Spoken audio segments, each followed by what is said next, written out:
tarde, estamos chegando. O programa Gente que Fala está no ar, meio-dia em ponto. Eu sou o Mauro Friesman. Nossa audiência nos acompanha pela rádio Trianon AM 740 de São Paulo, pela rádio Universal AM 810 de Santos e também pelas redes sociais. Imagens para você do Instagram, do Facebook, do nosso canal no YouTube, aquele convite diário para você seguir a gente, curtir, compartilhar os nossos conteúdos, interagir também pelo WhatsApp. 973350038 é o número, 973350038. E nas redes sociais, não se esqueçam, sempre marcando a hashtag Programa Gente que Fala.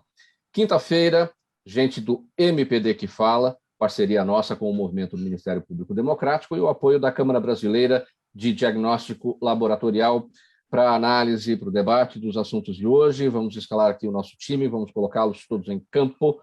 Dr. Ricardo Prado, procurador de Justiça aposentado. Ele é o presidente do MPD, o Movimento do Ministério Público Democrático. Tudo bem, procurador Ricardo Prado? Boa tarde. Boa tarde, Mauro. Boa tarde aos ouvintes, aos telespectadores e também aos membros da bancada. É um prazer e uma honra poder estar com todos nesta tarde.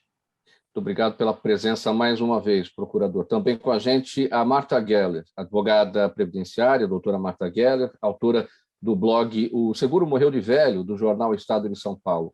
Tudo bem, doutora Marta? Tudo bem, Mauro. Um prazer estar aqui com vocês para discutir aí os temas mais intrigantes da semana. E tão importante a gente ter essa liberdade, né, de estarmos aqui para podermos debater isso. Isso que a gente tem que sempre lembrar, né? Na presença ainda de companhia tão seleta como a do doutor Ricardo Prado, Rodrigo e doutor Gonzalo. E você, né, Mauro, comandando a equipe. Muito obrigado. Também com a gente o Rodrigo Prado, cientista político, professor e pesquisador da Universidade Presbiteriana Mackenzie. Ele é conselheiro do Instituto Não Aceito Corrupção. Tudo bem, Rodrigo? Boa tarde. Boa tarde, Mauro. Novamente um prazer estar aqui com você no programa, Ricardo, Marta, Gonzalo e também a Zenilda aqui, né, nos bastidores, que nos ajuda sempre. Um forte, cordial abraço e só reafirmando para a Marta como é bom ainda termos liberdade para poder conversar, né, discutir os assuntos. Então, espero que, como de costume, seja um ótimo programa para todos e para aqueles que nos acompanham na rádio e nas redes sociais. O ainda, né, Rodrigo? E que assim seja, que sempre tenhamos essa liberdade. E também com a gente professor Gonzalo Vecina Neto, professor da Faculdade de Saúde Pública da Universidade de São Paulo, idealizador do SUS, da Anvisa. Tudo bem, professor Gonzalo? Muito bem-vindo mais uma vez. Bem com queixas, né? Vamos levando, hein? Queria cumprimentar aqui os nossos companheiros de bancada, o Ricardo, o Rodrigo, a Marta, você, a Zenilda. Cumprimentar quem está nos assistindo, né? Vamos utilizar esses momentos de liberdade que temos aqui para que a gente fixe essa liberdade como um valor importante do nosso Brasil. Então vamos lá, 12h03, nosso primeiro tema. Em sua coluna na revista Veja, o jornalista Matheus Leitão diz que as manifestações pró-governo foram grandes, mas menores do que o presidente Jair Bolsonaro esperava após dedicar as últimas semanas a mobilizar seus seguidores. O resumo do dia 7 foi de muita gente na rua, mas pouco impacto. São as palavras aqui do jornalista Matheus Leitão na sua coluna. Porém, com um presidente que aumentou ainda mais o tom da radicalização, ameaçando outros poderes e afirmando que não cumprirá decisões judiciais, o que fez com que vários partidos, até então neutros, passassem a falar em impeachment. Segundo o jornalista Matheus Leitão, as perguntas que ficam são: até quando e até onde ele, presidente Bolsonaro, vai? Então vamos com essas perguntas aqui, inicialmente, do jornalista Matheus Leitão, colunista da revista Veja. Procurador Ricardo Prado, até quando e até onde vai o presidente Bolsonaro?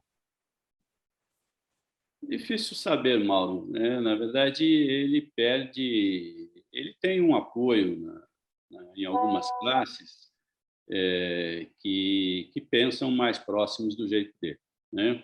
Um jeito mais autoritário, de querer, de certa forma, dar ordem aonde ele não manda, né?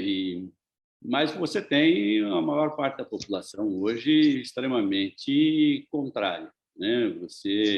É importante as pessoas se darem conta de que o presidente da República não foi eleito para gerir o Supremo Tribunal Federal. nem o Congresso Nacional. Né? Quer dizer, qual é o problema dele com o Supremo? Né? Qual é o problema dele com o ministro Alexandre de Moraes? O problema dele com o ministro Alexandre de Moraes é que há investigações que são conduzidas pelo ministro Alexandre de Moraes que envolvem o presidente e a sua família. Né? E ele sabe o que ele fez, ele sabe o que eles fizeram, e ele sabe que eles vão responder por isso no devido tempo. Então, é isso que o preocupa, é isso que faz com que ele venha com esse discurso belicoso contra o Supremo Tribunal Federal. É isso que as pessoas precisam ter muito claro. Né? Isso é o interesse da nação? Não. Ele foi eleito para quê? Ele foi eleito para governar o país. Né? No setor da saúde, o que ele fez? Quais foram as reações diante da pandemia? Nós só tivemos vacina porque o Congresso Nacional interviu, porque o Congresso Nacional destituiu o ministro militar que ele tinha posto. Né? Quer dizer, nós vimos que deu a intervenção militar na saúde. Foi um desastre. Né? Então, você precisou o quê? Você precisou restituir o quê? O Ministério da Saúde, nós precisamos de médicos, nós precisamos de gente que entenda do assunto. Né? Então, quer dizer, o que ele administra? Ele administra a saúde, ele administra a educação, também vai mal, administra a área de ciência, os investimentos em ciência no país estão acabando, né? Ele administra o preço da gasolina, a Petrobras está sob a administração dele, né?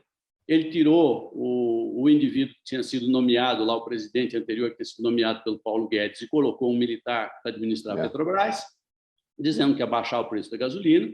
Nós estamos vendo o quanto abaixou, certo? O preço do gás, idem. Isso é a responsabilidade dele, certo? Então, quer dizer, ele precisa se concentrar naquilo que, na verdade, é o assunto dele, naquilo que é a competência dele, e não querer ficar interferindo no trabalho do Congresso e no trabalho do Judiciário, né? Por qual ele não tem, na verdade, competência nenhuma para administrar. O Judiciário tem problemas, o Supremo Tribunal tem problemas? Tem, claro que tem.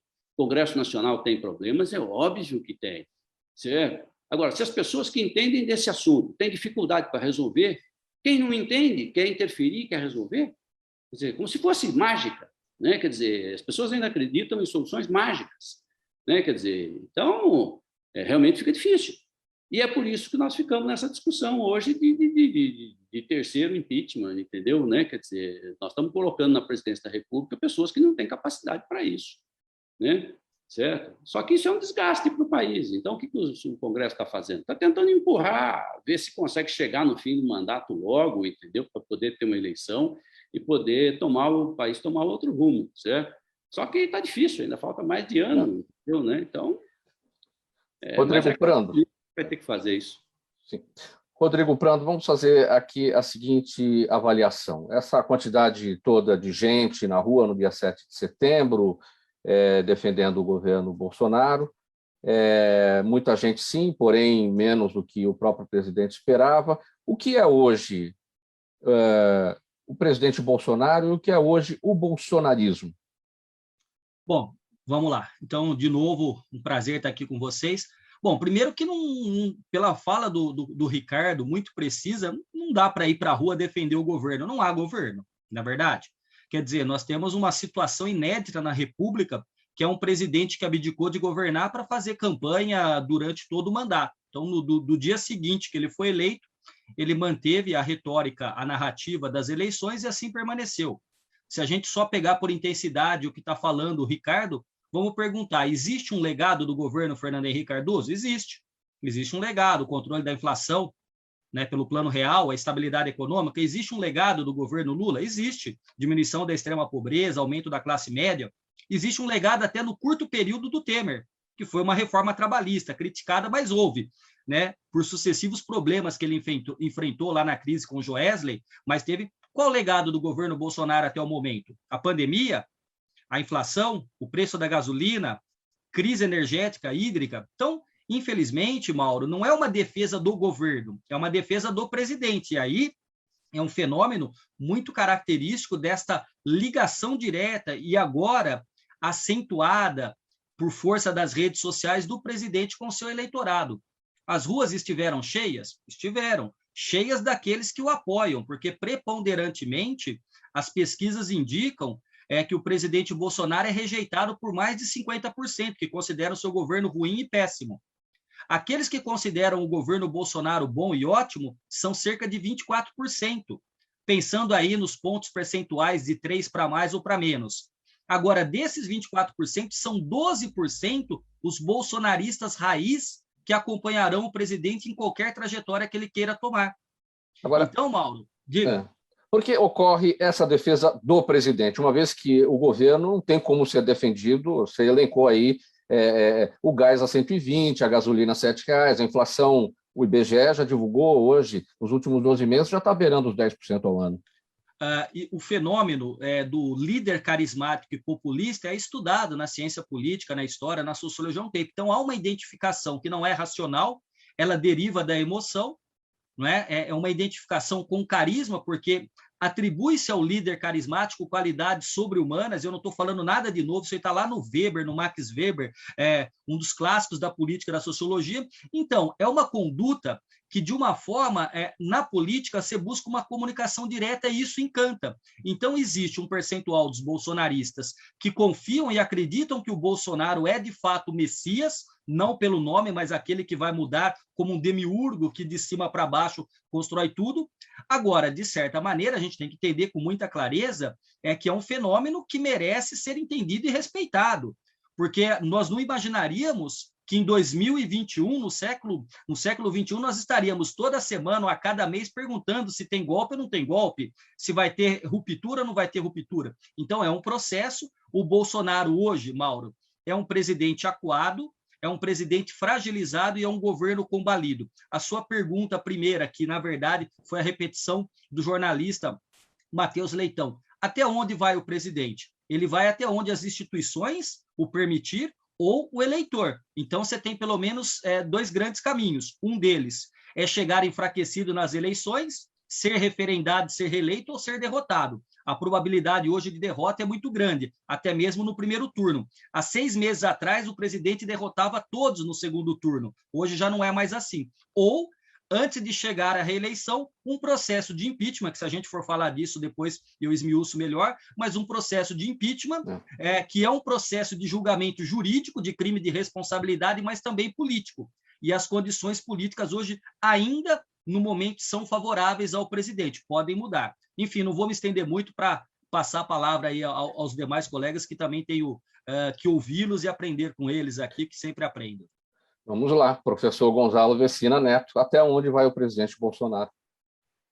Eu acho que o Ricardo, o doutor Ricardo e o doutor Rodrigo foram matadores, né? Eles falaram o que tinha que ser falado. Eu só estou muito preocupado mesmo com a possibilidade de, antes de uma das duas alternativas que o doutor Rodrigo colocou, este sujeito dar um golpe, né? Como ele tentou fazer no dia 7, né? Se não fosse a agilidade do ministro Fux, provavelmente nós talvez tivéssemos mergulhado em mais uma noite de sei lá quantos anos, como a que nós mergulhamos em 1964. Nenhum país, nenhuma democracia sai melhor de um golpe de Estado. Sempre sai achincalhada. Então, eu espero que nós, sociedade brasileira, e as instituições que compõem o Brasil consigam resistir a esta tentativa de golpe, Mauro. Doutora Marta Geller, sua observação, até onde vai o presidente? Não é surpresa, né? Até onde ele já chegou não era surpresa, né? E todo mundo já conhecia Bolsonaro lá da Câmara dos Deputados, né? Já sabia quem ele era, e ele chegou ao poder, né? Chegou ao poder. Existe um livro, acho que a maioria das pessoas aqui conhecem, Como Morrem as Democracias. Então, o que acontece? A gente tem polarização, então a gente tem direita e esquerda, né? Bem caracterizadas, e as pessoas acabam apoiando um lado ou o outro radicalmente. Então, o que acontece? Acontece isso, a gente põe em risco a nossa democracia, né? E ele não tem limites, não, ele não vai parar enquanto ele não tirar o foco dessa coisa dos processos que envolvem a família Bolsonaro, ele não vai parar. O que assusta, e bem lembrou o doutor Gonzalo, é o fato de terem subido ao palanque com ele o vice-presidente, né? E também o Braga Neto, né? Subiram lá, estavam ao lado dele. Então, isso realmente assusta. Assusta também ele ser o chefe dos caminhoneiros, né? Porque vocês viram a gravação que eles mandaram? Até tem uma brincadeira daquele comediante Adnet no Twitter, que até vale a pena vocês ouvirem, porque pelo menos a gente ri um pouco da nossa desgraça, né? Mas é isso, ele é o chefe dos caminhoneiros, ele tem contato, manda mensagem, aí os caminhoneiros agora estão revoltados, porque ele não é um macho para ir lá e cumprir o que ele prometeu. Então, isso assusta também, e é isso, né? É uma tristeza, a gente está sendo comandado por primeiro que esse governo todo, eles se chamam liberais, mas de liberais eles não têm nada, eles não permitem que a classe, os menos favorecidos tenham acesso à educação, tenham acesso à saúde de qualidade, possam viajar de avião. Então, tudo isso eles não gostam. Não pode, tem curso técnico para o pobre quando tiver, não precisa ter universidade para eles. Então, assim, as mulheres agora têm um projeto apoiado pelo governo que tira a igualdade das mulheres na disputa eleitoral, né? Então, quer dizer, ele governa contra as minorias, contra a maioria, na verdade, porque o país tão desigual como o nosso. Você vê a reforma tributária proposta pelo economista que ajudou a eleger o Bolsonaro, que é que está mostrando um desastre para a nossa economia também, mas a reforma tributária proposta pelo governo, ela não é justa, ela não faz uma alíquota desigual, né? Na medida tem que considerar ali quem ganha mais, paga mais, quem ganha menos, paga menos. A gente vai continuar tributando mais quem ganha menos. Procurador Ricardo Prado, bem brevemente, para a gente encerrar esse tema, o problema do presidente Bolsonaro com o ministro Alexandre de Moraes justamente porque ele conduz, o ministro, o inquérito das fake news, e isso resvala na família Bolsonaro, porque envolve os filhos do presidente. O vice Mourão ele declarou que o distensionamento entre o legislativo e entre o executivo e o judiciário passa pela necessidade do inquérito ser conduzido pela PGR e não pelo ministro, sob o argumento de que ministros, de que juízes não conduzem inquéritos. A gente precisa deixar tudo isso muito claro, porque se o inquérito está sendo conduzido pelo ministro Alexandre de Moraes, é por provocação da PGR, certo? Nós temos vários inquéritos, Mauro. Não é mais só inquérito da fake news. Nós temos inquéritos de atos antidemocráticos, requisitados, inclusive, pela própria PGR. Tá? Além disso, a cada dia, a cada semana, nós temos um problema novo. Né? Nós temos um apoiador que vai para as redes sociais gravar vídeo exibindo armas, né? E provocando e ameaçando os ministros do Supremo. Então, para cada fato desse, você acaba gerando uma nova investigação. É um novo crime, certo? Eu não posso ameaçar as pessoas de morte, certo? Eu não posso fazer isso. Quer dizer, ninguém tem esse direito, né? A liberdade de expressão não inclui direito de xingar ninguém, não inclui direito de ameaçar ninguém, não inclui direito de agredir ninguém. Então, quer dizer, a cada novo fato, você tem uma nova investigação, certo? E aí, realmente, a coisa vai crescendo. Né? Às vezes, o crime tem uma pena pequena, quer dizer, o sujeito não vai preso, tá? Ele vai sofrer uma advertência e etc. Mas aí você acrescenta outro, você acrescenta outro, você acrescenta outro, a coisa cresce de uma tal forma que realmente a situação vai ficando insustentável. Certo? E é isso que você tem. Quer dizer, como é que você para isso? O presidente parando de fazer essas ameaças e se concentra no seu governo, toque a economia.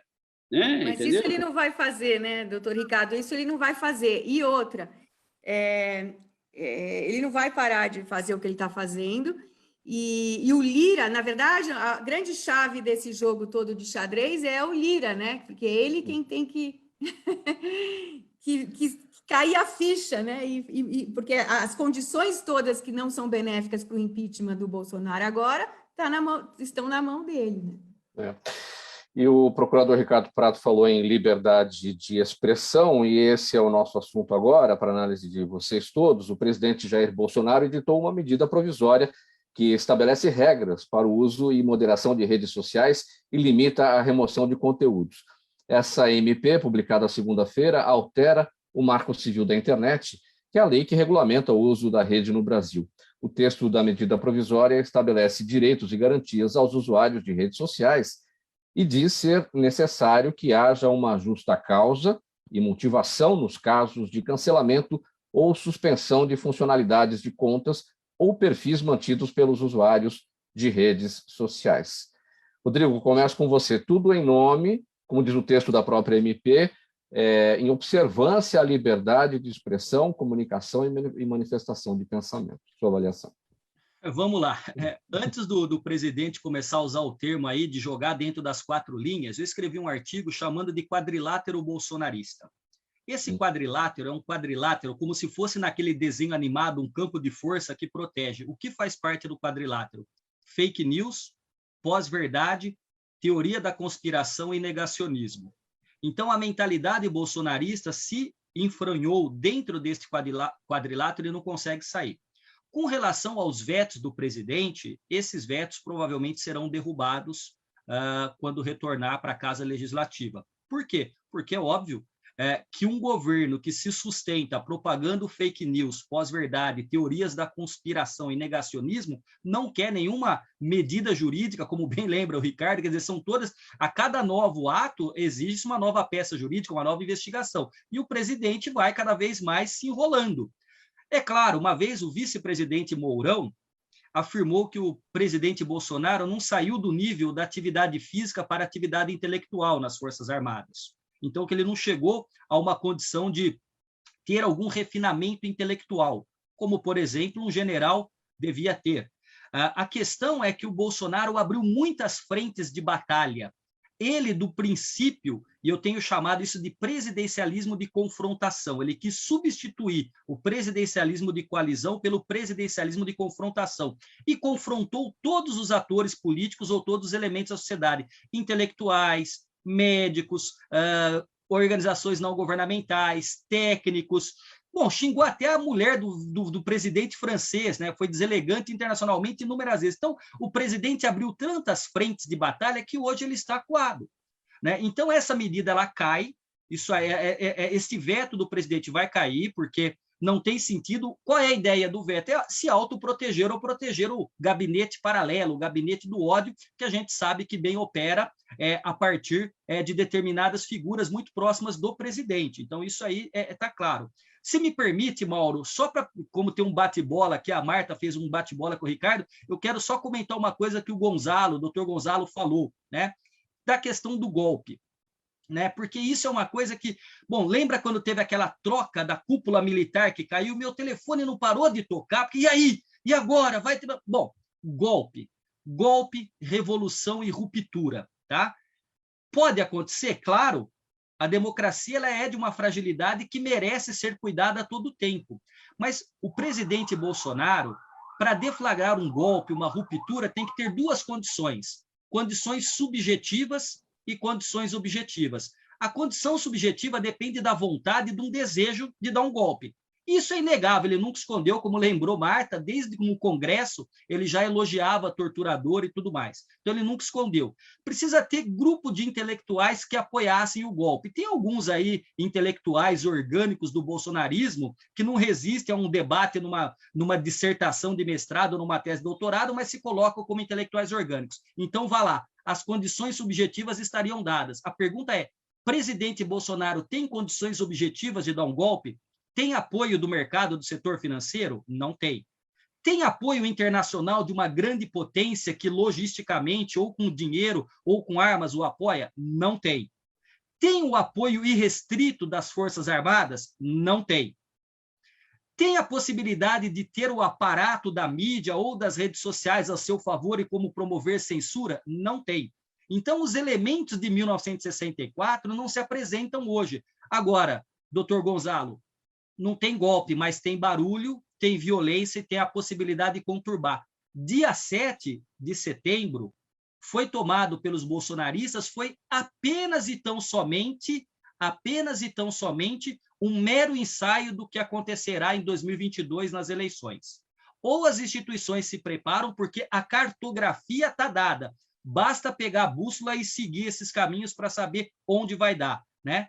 Então, assim, para mim, doutor Gonzalo, golpe não tem força para dar, mas para causar o esgarçamento, porque quando você mantém o tecido tensionado, ou você rompe ou você esgarça. E aí lembrou a doutora Marta, Como as Democracias Morrem, tem um outro livrinho que eu quero indicar também, chama-se Os Engenheiros do Caos, que também explica como se dá isso. E só para finalizar, que eu estou falando muito, se não puderam assistir, por favor, leiam a fala do presidente do Tribunal Superior Eleitoral, Luiz Roberto Barroso, que ele tratou, numa aula de ciência política e de conhecimento jurídico, de 3 fenômenos que solapam a democracia: o populismo, o extremismo e o autoritarismo. E ele falou da recessão democrática, do constitucionalismo abusivo, das democracias iliberais, viu, doutora Marta? É isso mesmo, não tem nada de liberalismo, Bolsonaro nunca foi liberal, e do legalismo autocrático, tá? Sei que eu falei muito, mas eu queria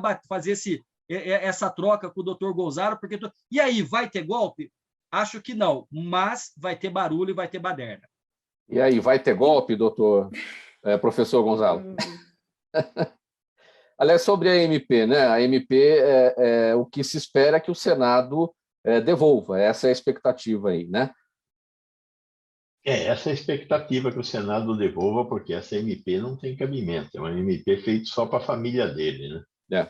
Mas eu concordo com o doutor Rodrigo, nós estamos vivendo um processo de esgarçamento. Agora, nesse 7 de setembro, esse esgarçamento foi, pelo que contam a mídia, né? Pelo que aconteceu, uma tentativa de invasão, inclusive do Supremo Tribunal Federal, pela porta dos fundos, houve a tentativa de pular os muros, e a turma enraivecida, a gente vê o que fez no governo Trump, né? Aquilo que aconteceu no Congresso americano, imagina acontecer numa democracia como aquela. Aqui no Brasil, nós temos uma democracia que é recentíssima. O maior período democrático deste país é este período que nós estamos vivendo agora. Nós nunca tivemos um período democrático tão longo assim neste país. Então, não dá para olhar para a nossa democracia e falar como os americanos, temos 200 anos de democracia, não sei o quê. Não, aqui nós temos 30 anos, né? Nosso sistema de pesos e freios são ainda muito instável, né? Então, precisamos trabalhar com isso ainda muito. Eu tenho muito medo do que pode acontecer no futuro, viu? Seu entendimento, doutora Marta Geller? Então, eu também concordo que é preocupante, né? A situação é preocupante, principalmente com relação às eleições de 2022 e a importância para a nossa democracia, a sobrevivência da democracia, é o apoio da oposição contra, né? Que a oposição se una contra essa situação que que está retratada aí, porque caso contrário, a gente vai ter problema sim. E por que as manifestantes que invadiram ali a Praça dos Três Poderes permanecem lá até hoje, hein, doutor Rodrigo, doutor Ricardo? Por quê? Por que não foram retirados dali ainda? Isso que eu quero saber, né? Porque o presidente Bolsonaro os deixa lá, né? Eu dou uma dica: se fossem professores, teriam sido tirados no cacetete, no gás de pimenta e na bala de borracha. Exato. Procurador Ricardo Prado, a Marta falou sobre os caminhoneiros, né? E o presidente Bolsonaro gravou aquele áudio dizendo para não seguir com a movimentação, porque isso compromete a economia, vai atrapalhar a economia. Mas em maio de 2018, quando houve o mesmo movimento dos caminhoneiros no governo Temer, ele não pensou nisso, né? É isso aí. Acontece que agora a responsabilidade é dele, né? E eles pensaram nessa história como uma forma de pressão, mas a paralisação dos caminhoneiros será uma forma de pressão contra o governo dele, porque ele perde o apoio de um dos grupos fortes que o tem apoiado desde o começo da campanha, que é o agronegócio. Né? O agronegócio é um grupo de apoio importante do presidente. E se não houver circulação de caminhão, você não tem venda de mercadoria, né? Os produtos acabam muitos se estragando. Você precisa embarcar, boa parte dessa produção é embarcada para o exterior, você tem contratos a cumprir, né? Então, quer dizer, se você paralisa o país, você vai colocar a opinião pública contra ele, que o responsável é ele, né? E você vai colocar o próprio agronegócio contra ele. Então, foi uma ideia que, na verdade, é um grande tiro no pé, certo? Tá? Então, por isso que ele tem que agir realmente para reverter isso, para que essa paralisação não prossiga. Né? Agora... O limite do discurso é uma coisa, né? Você partir para essas ações translocadas, entendeu? Realmente não vai dar certo. Doutora Marta, ia complementar? Eu queria completar. O doutor Rodrigo comentou, né, da figura dele ser o Messias para essas pessoas, mas tem também o fato do financiamento, né? Eles financiam essas pessoas. E tem um cartão corporativo com segredo de quantos? Mais de 100 anos, né? Que a gente não vai saber onde foi gasto esse dinheiro. Então, tudo isso também a gente pode pôr uma interrogação, né? Será que é tão messiânica assim a figura dele? Ou tem também o dinheirinho ali chegando no bolso?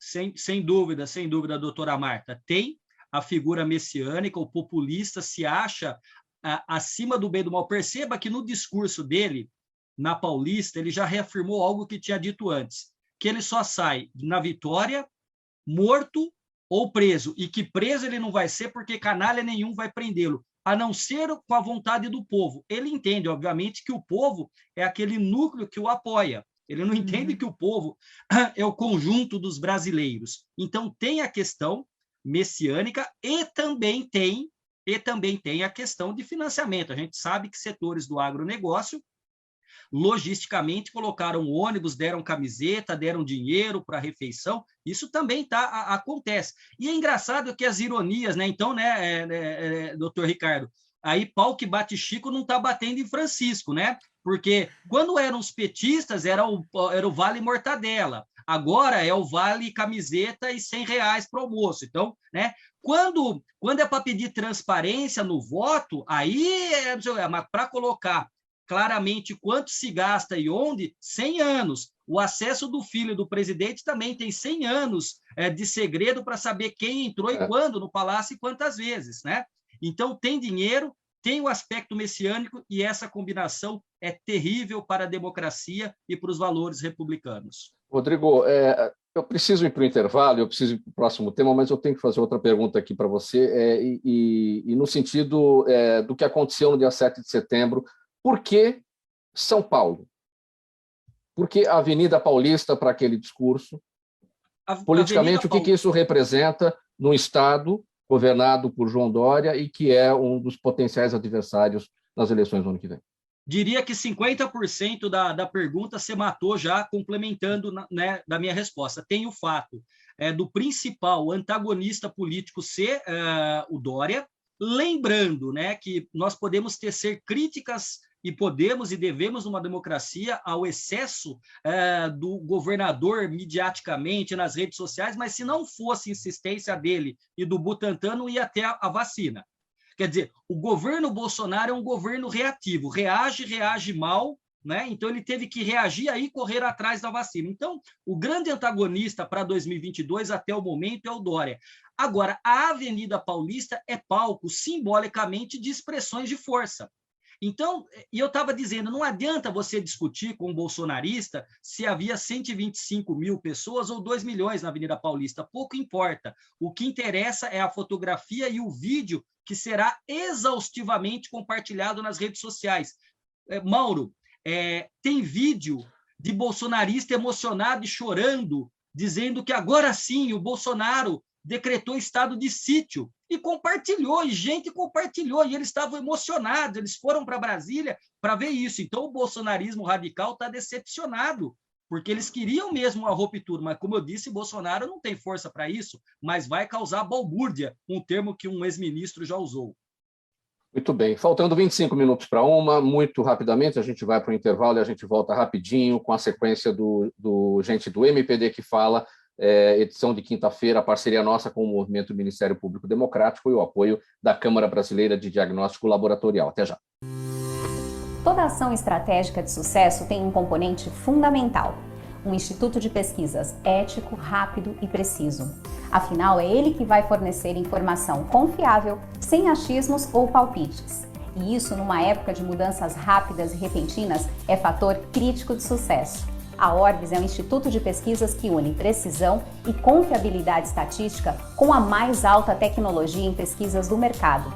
Tem inteligência artificial, robótica e Big Data, entre outros recursos, para que você tenha uma informação correta, confiável, com o menor custo e no menor tempo possível.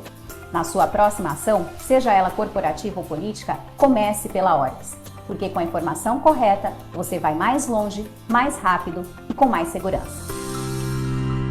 Faltando 24 minutos para uma, Rádio Trianon AM 740 São Paulo, Universal AM 810 Santos, redes sociais também, você nos acompanha pelas imagens do Instagram, do Facebook e do nosso canal no YouTube.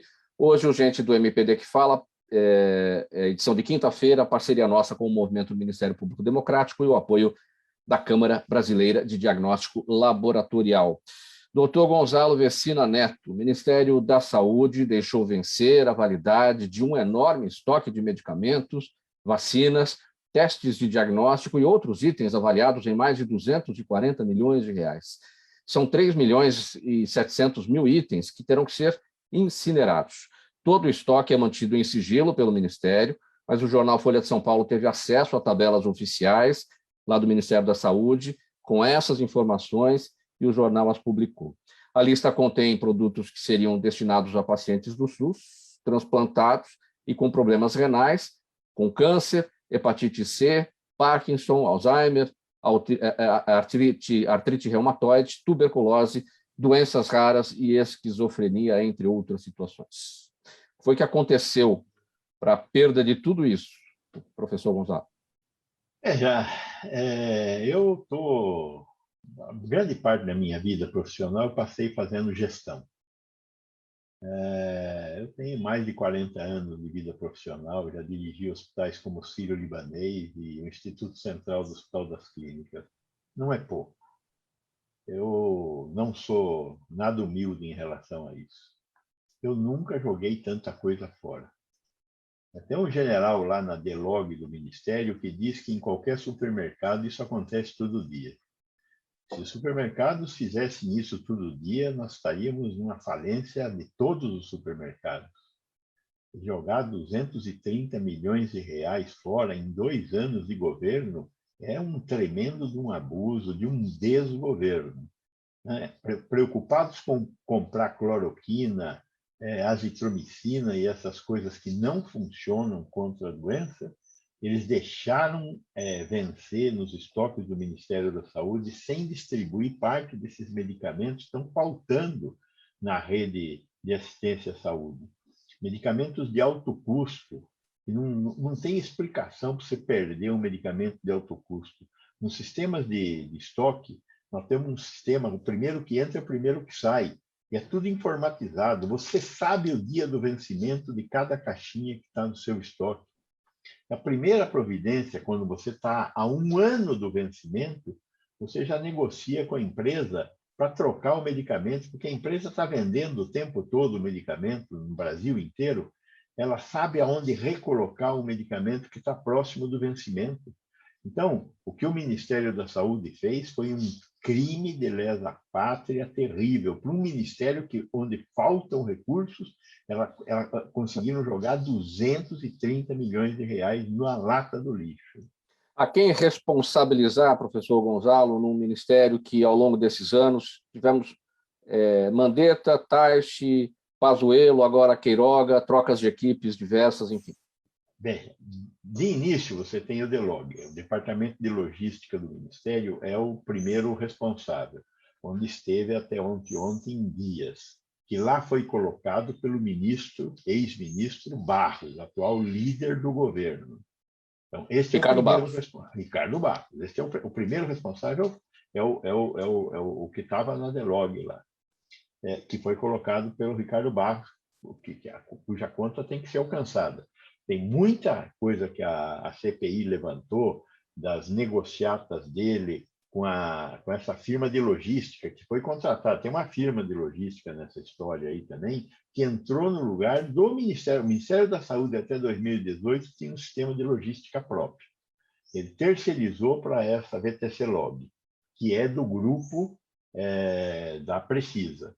Então, essas coisas todas têm que ser investigadas, porque aí não tem só o que está por cima, tem muito do que está por baixo e já foi identificado pela CPI. Então, primeiro cara é o cara da DELOG. Depois do cara da DELOG, os ministros que puseram o cara lá. Quem colocou esse cara lá? Foi o Ricardo Barros. Quem manteve ele lá? Mandetta manteve, o Taixe, que passou pouquíssimo tempo, manteve, e depois Pazuello manteve. Ele só veio sair agora com o Queiroga, não por vontade do Queiroga, mas pelas outras coisas que fez. Mas os ministros têm que responder. Prevaricaram, para dizer o mínimo, prevaricaram. Então, existiam providências que poderiam ter sido tomadas para diminuir esse prejuízo, como eu já disse, e não foram tomadas. Então, eu acho gravíssimo tudo isso que aconteceu no ministério. Está acontecendo ainda, infelizmente está acontecendo ainda. Né? Quer dizer, que esse governo não quis comprar vacina, ainda jogou vacina na lata do lixo. É impressionante a incapacidade homogênea, reta desse governo em tudo que bota a mão. Faltando 18 minutos para 1, vamos seguir com o nosso próximo tema.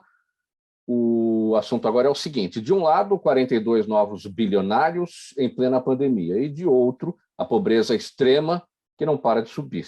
A divulgação da nova lista da revista Forbes, com alta no número de bilionários no Brasil, acontece semanas depois das cenas de pessoas comprando ossos para fazer sopa, gerarem aquela comoção nacional em todo o país. Né? Segundo estudiosos, o Brasil sempre foi um dos países com renda mais desigual no mundo, mas a crise econômica e de saúde exacerbou essa condição. E a disparidade tende a crescer ainda mais, já que mesmo uma possível recuperação econômica deverá ser mais lenta na base da pirâmide.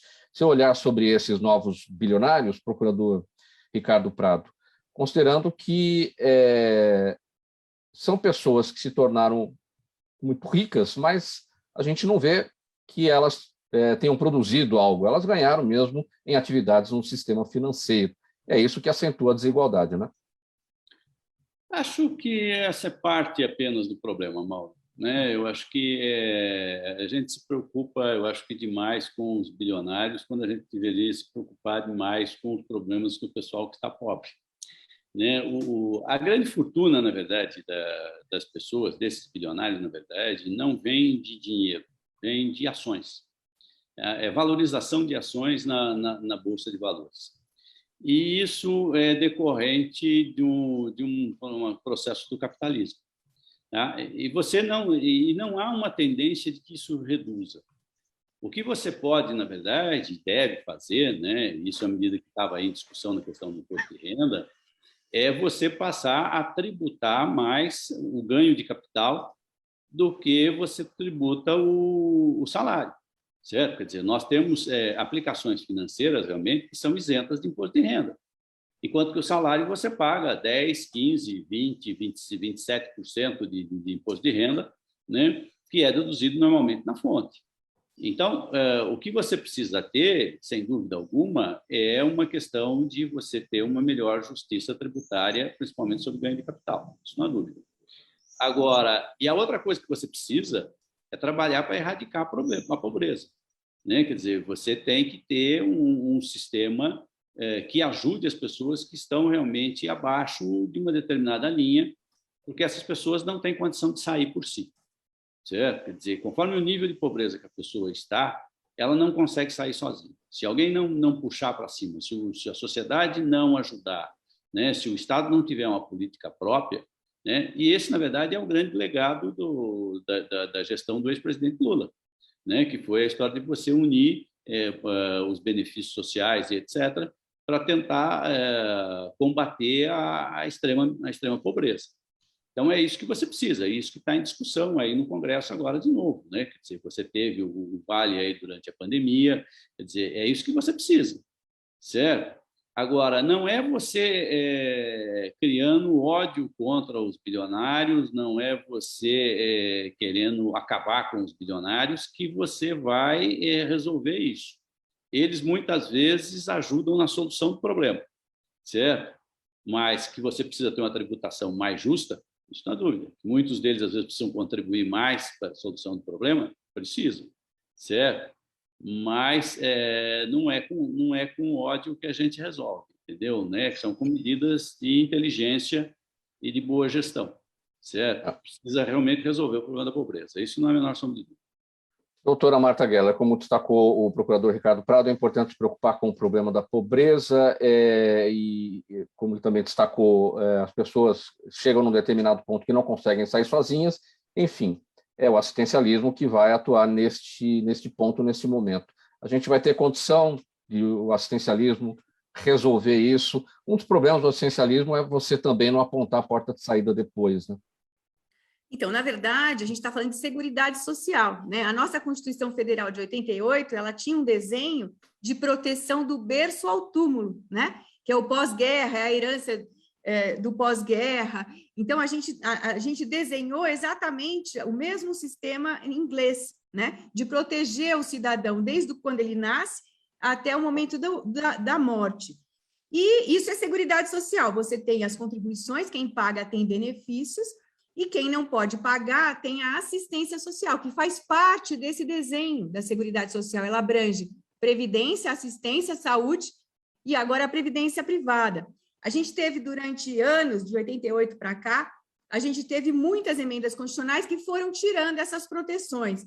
E aí você tem a questão do assistencialismo e o preconceito com o assistencialismo, mas imagina se a gente não tivesse, por exemplo, a saúde pública que a gente tem hoje na pandemia. Teria sido o caos, pessoas morrendo nas ruas, né? Se a gente dependesse só dos seguros privados. A assistência social, tivemos aí os auxílios emergenciais que foram criados, e isso a gente tinha de recursos, por quê? Porque a gente tem a Seguridade Social que arrecada dinheiro, não só dos contribuintes que são trabalhadores, como das pessoas que exportam um produto, importam um produto. Quando você joga na loteria um pedacinho, vai para a Seguridade Social. Então, existem uma diversificação tributária que sustenta esse nosso regime, né? Que existe essa tentativa de tentar liquidar com isso. Então, a importância da assistência... O que a pandemia nos mostrou? A importância da assistência social. A gente vai ter que continuar se preocupando com isso, né? Para poder incluir essas pessoas que estão sem emprego, né? E o que aconteceu com a reforma trabalhista citada pelo doutor Rodrigo no início do programa? Ela veio no governo Temer, já tivemos outra reforma trabalhista depois, a gente teve o quê? A precarização do trabalho, né? Então, você não tem mais a figura do trabalhador com carteira assinada, cada vez vai ser mais... É populista, então a gente tem o Bolsa Família, que o atual governo quer mudar, quer botar Renda Brasil, quer botar outro nome, enfim, para tirar a marca da outra gestão, enfim. Este é um programa que tem que ser de Estado, e não um programa de governo, tem que ter um nome e acabou, e ponto final. É isso mesmo, Mauro, você matou a charada, é isso aí. Tem um livro que é do José Saramago, que chama Tratado da Lucidez. E ali você desvenda vários desses mistérios, né? Eu vou ler, viu, doutor Rodrigo, o livro que o senhor recomendou aqui, Os Engenheiros do Caos. Mas a gente tem que estar lendo e fazendo esse nosso trabalho aqui de divulgar e de fazer as pessoas pensarem. E, realmente, o assistencialismo ele não pode ser instrumento para o governante se perpetuar no poder. Isso não, né? E a gente vê que é o que eles fazem, né?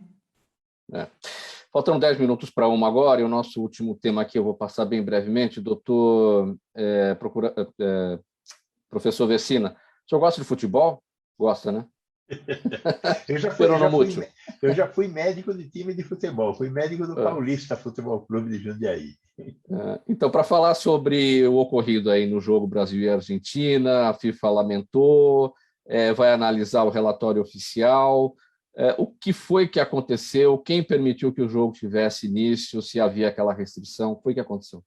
O Brasil, o Ministério da Saúde editou uma portaria em junho dizendo: para entrar no Brasil vindo da Índia, da África do Sul, do Reino Unido e da Irlanda do Norte, tem que passar 14 dias de quarentena. Essa portaria foi editada em junho. Uma boa portaria, tinha que ser editada e pronto. Os jogadores da Inglaterra vieram pela Venezuela, chegaram no Brasil e declararam na alfândega que não vieram da Inglaterra, enganaram as autoridades brasileiras. As autoridades depois foram checar os passaportes e descobriram que tinha 4 que estavam nessa condição. Sexta-feira à noite já houve uma conversa com a AFA, falando: olha, tem um problema aqui, não vai poder ficar, nós vamos deportar os jogadores. Não, e tal, deixa disso. Sábado de manhã teve uma reunião entre a Anvisa, Ministério da Saúde e as autoridades. Não vai acontecer nada, tudo bem, não chega aqui e tal. No domingo, mesmo corta-luz, entram dentro do campo, a escalação nós não sabíamos, a vigilância sanitária não sabia qual era a escalação. Quando, de repente, sai a escalação, 3 dos 4 estão em campo. Entra com a Polícia Federal dentro e suspende o jogo. Agora, a Anvisa não demorou para fazer o que tinha que fazer, o tempo todo ela tentou fazer, e o tempo todo a Associação Argentina de Futebol tentou driblar e mentiu, né? E para isso também participaram as autoridades do Ministério da Saúde e da Casa Civil, foram envolvidas nesta tramóia. E se houve atraso, foram destas autoridades e não da Anvisa, que ao frigir dos ovos mesmo, pôs a Polícia Federal para abrir caminho e suspender o jogo. Este país tem poucas leis, tem muita lei, tem lei demais. Essa daqui é uma delas, que foi cumprida, graças à Anvisa. Eu acho que não tem essa história toda, porque esses caras tinham que ser deportados, expulsos do país, com as consequências civis e criminais da expulsão. Faltando 7 minutos para 1 agora, perguntas da nossa audiência. Eu vou pedir brevidade a todos, uma pergunta para cada um. Procurador Ricardo Prado, Éder Martins, com a gente no Instagram, quer saber o seguinte, quer saber a sua opinião sobre a declaração do ex-procurador-geral de Justiça, Luiz Antônio Marrei, de que o Ministério Público é obrigado a investigar e processar quem pratica os crimes de ameaçar, abolir o Estado Democrático de Direito e tentar impedir o exercício dos poderes constitucionais sob o risco de cometer omissão e prevaricação. Assino embaixo. O Luiz Antônio Marrei foi um grande procurador-geral de Justiça no Estado de São Paulo. É um profissional de altíssima competência, foi nomeado, inclusive, para combater a corrupção, inclusive fora do Brasil, pela Organização dos Estados Americanos. Sabe muito bem do que está falando. E essa é a obrigação do Ministério Público, né? A obrigação do Ministério Público é fazer cumprir a lei, certo? Seja contra A, seja contra B. É o que nós esperamos que aconteça. Rodrigo Prando, Rodrigo Toledo, seu xará no Facebook, perguntando o seguinte. Eu vou ler como ele escreveu aqui. Olha, você não acha, professor Prando, acho que pode ser até seu aluno, né, que ao entrar em confronto com o presidencialismo de coalizão, gerou um efeito contrário? Quero dizer, ao confrontar, fez com que os partidos buscassem coalizão? É isso que estamos prestes a assistir no Brasil? Pergunta do Rodrigo Toledo. Rodrigo Toledo não foi meu aluno, é colega, professor também, faz um pós-doutorado na Unicamp de Araraquara. Toledo e eu perdemos um amigo de 30 e poucos anos pela Covid, deixou 2 crianças e uma esposa, tá? Então, Toledo e eu choramos juntos a morte de um amigo, também de Araraquara, tá? Bom, Rodrigo Toledo, meu amigo, meu companheiro de jornada aí, você tem toda a razão. O presidente, quando confronta, dialeticamente traz o contrário, que é a reunião de forças que podem, inclusive, tentar barrá-lo, dentro dos limites da lei, da Constituição. A grande questão, Toledo, é que o presidente abriu inúmeras frentes de batalha. Como bem disse o general Mourão, ele não estudou muito para entender que quem abre muitas frentes acaba encurralado. E é o que está acontecendo agora. E quem está encurralado fica com medo e eleva o tom de agressividade, como a gente tem visto. Rodrigo Toledo, obrigado aqui pela participação com a pergunta. E Rodrigo, Toledo e Prando, nossos sentimentos de toda a equipe do programa Gente que Fala pelo ocorrido aí com o amigo de vocês, né? Matheus, vítima da Covid-19. Muita força para a família. Doutora Marta Geller, o seu Jaime do Jardim Bonfilholi, todos os dias com a gente participando, pergunta qual é o futuro trabalhista dos funcionários públicos autárquicos. Pois os funcionários públicos autárquicos, que você vai encontrar tanto com vínculo CLT, né, quanto com regime próprio de previdência. Os funcionários com regimes autárquicos CLT, eles estão, se eles se aposentam, eles estão sujeitos a serem desligados automaticamente, né, depois da reforma da Previdência da Emenda Constitucional 103 de 2019. Então, o que acontece com eles? Eles estão evitando se aposentar para garantir a permanência no emprego. Os servidores públicos estatutários, eles têm um vínculo próprio com as autarquias e concursados que são também, e contribuem obrigatoriamente, em função das diversas reformas que tivemos na Constituição, vão contribuir para um fundo próprio, né? Então, até o limite do INSS, eles estão cobertos, e aí o que eles quiserem receber acima disso, eles têm que contribuir para um fundo próprio de previdência. Então, esse é o futuro do Brasil aí, com relação aos servidores. A gente caminha para uma igualdade entre os regimes, diversos regimes de previdência, a gente caminha para um único, e temos o complemento, que esse complemento é feito por um servidor que optar por pagar essa contribuição extra, e o ente público que emprega esse servidor também vai fazer o aporte financeiro para esse fundo nas proporções que a lei prevê. Muito bem. E a última pergunta para o professor Vecina, vem do Rodrigo Barbosa, mais um Rodrigo com a gente, ele está no YouTube, e pergunta ele pergunta o seguinte: com a terceira dose aplicada da vacina contra a Covid, se há risco de contrair a doença, professor Vecina? O risco de contrair a doença continua, infelizmente, embora, principalmente para os vacinados, é um risco muito menor de morrer e muito menor de ter casos graves. A vacinação ajuda e muito, mas não existe 100% de solução. Professor Vecina, 5 segundos para a sua despedida, a gente caminhando para o encerramento aqui. Muito obrigado, programa que contribuiu para o futuro deste Brasil. Parabéns, Mauro, parabéns ao LPD. Muito obrigado. Rodrigo Prando, sua despedida em 5 segundos. Emocionado, e aqui na presença de todos vocês, pelo altíssimo nível do debate, do diálogo, só agradecer, lembrando também do nosso querido Roberto Liviano, que sempre faz o meio de campo, o nosso mais fraterno abraço, meu pelo menos, creio que dos colegas também. Muito obrigado por essa discussão em alto nível. Um abraço de todos nós ao Procurador de Justiça, Roberto Liviano. Marta Geller, sua despedida? Obrigada, foi um prazer estar aqui com essa equipe tão seleta de debatedores. Pode contar comigo para defender a democracia e o exercício de liberdade de expressão. Podem contar sempre, estarei sempre presente.